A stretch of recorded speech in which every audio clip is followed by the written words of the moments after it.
Trump abortion bans that make no exception even for rape and incest, which understand what that means. A survivor of a crime of violation to their body does not have the right to make a decision about what happens to their body next. That is immoral. If a man decides that I'm an object and does unspeakable and tragic things to me, am I a child supposed to carry and birth another child? We have freedom of religion, we have freedom from religion. Whatever your moral value is, the issue is trying to turn that into legislation and putting it on someone else. We legislate what's right and wrong all the time. Want to talk about this is what people wanted? Pregnant women who want to carry a pregnancy to term, suffering from a miscarriage, being denied care in an emergency room because the healthcare providers are afraid they might go to jail, and she's bleeding out in a car in the parking lot?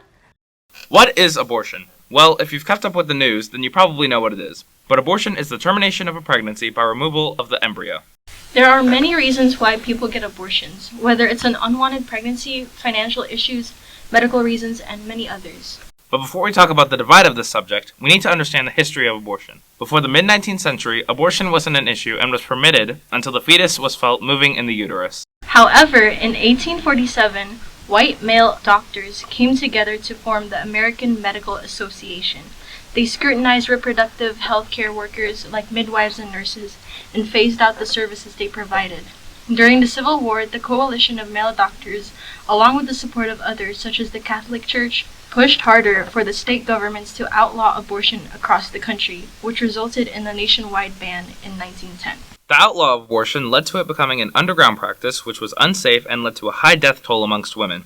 Due to the rising numbers and media coverage of these abortions, Planned Parenthood held a conference on this issue, and doctors who attended called for the reform of abortion laws. Within the subject of abortion, there are two stances that people take: pro-life or pro-choice. Pro-lifers advocate for the possibility of life. They don't stand for abortion. The latter advocate for the freedom to choose what to do with their own bodies without government interference. They stand for abortion. This subject sparks intense debates because abortion is relevant to human autonomy and ethics. Pro-lifers often bring up the argument of how abortion is murder, that it's inherently wrong, and or that it's against their religious beliefs. Many pro-lifers also state that women who did not want the pregnancy in the first place should have abstained. Some go as far as claiming that it can tie into eugenics. Despite the disfavor for abortion, there are many organizations with pro-life ideals that give support and resources for new mothers, hoping to discourage others from abortion. On the other side of the argument, individuals that are pro-choice, they keep in mind the person that is bearing the pregnancy. They see abortion as a medical procedure and a human right rather than a termination of life.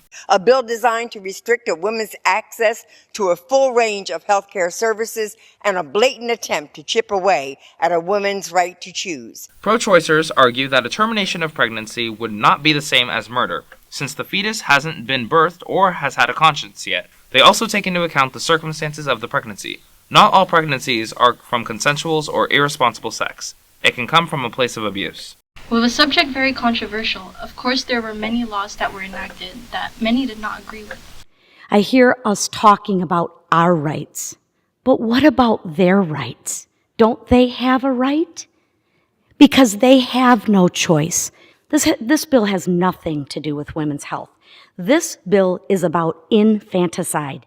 Roe v. Wade was passed in 1973, which constitutionalized abortion rights in all 50 states, marking it as a monumental moment in women's history. Though in a couple of years, this law was challenged. In 1988, Pennsylvania's Abortion Control Act was amended. The act had several provisions: a 24-hour waiting period, parental consent for minors, and married women making sure that they've told their husband beforehand.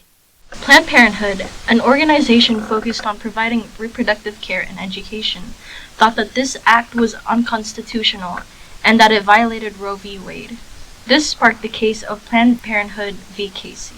Planned Parenthood v. Casey helped reaffirm a woman's right to an abortion, but also allowed states to regulate abortions to protect the health of the mother and the fetus. This case made sure that mothers around the country had the right to an abortion, but individual states had more freedom on deciding certain restrictions. Well, thanks to these justices, we have also achieved what the pro-life movement fought to get for 49 years, and we've gotten abortion out of the federal government and back to the states.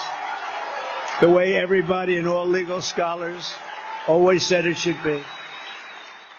In 2022, however, everything changed. Due to Trump appointing 3 new justices to the Supreme Court, they were able to successfully overturn Roe and Casey with a majority 6-3 vote on the case of Dobbs v. Jackson. Now, individual states have had the power to increase restrictions on abortions or straight up outlaw them. I think we don't have to imagine what a post-Dobbs world looks like. We're living in a world that already has abortion bans that typically are regionally dependent here on the western side of the state. One of the justices had his own statement. It's about contraception, in vitro fertilization, family planning. That is all what will spring from their decision.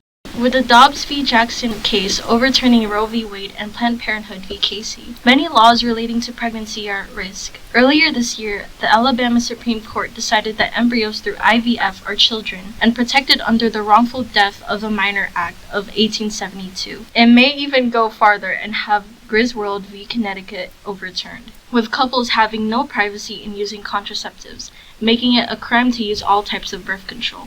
Luckily, California Governor Gavin Newsom hopes to place a new legislation to protect California and its people from the Trump administration beyond reproductive freedom. But we cannot depend on California to protect the American people. We need our country's leaders to legally recognize the dangers in not allowing reproductive care nationwide.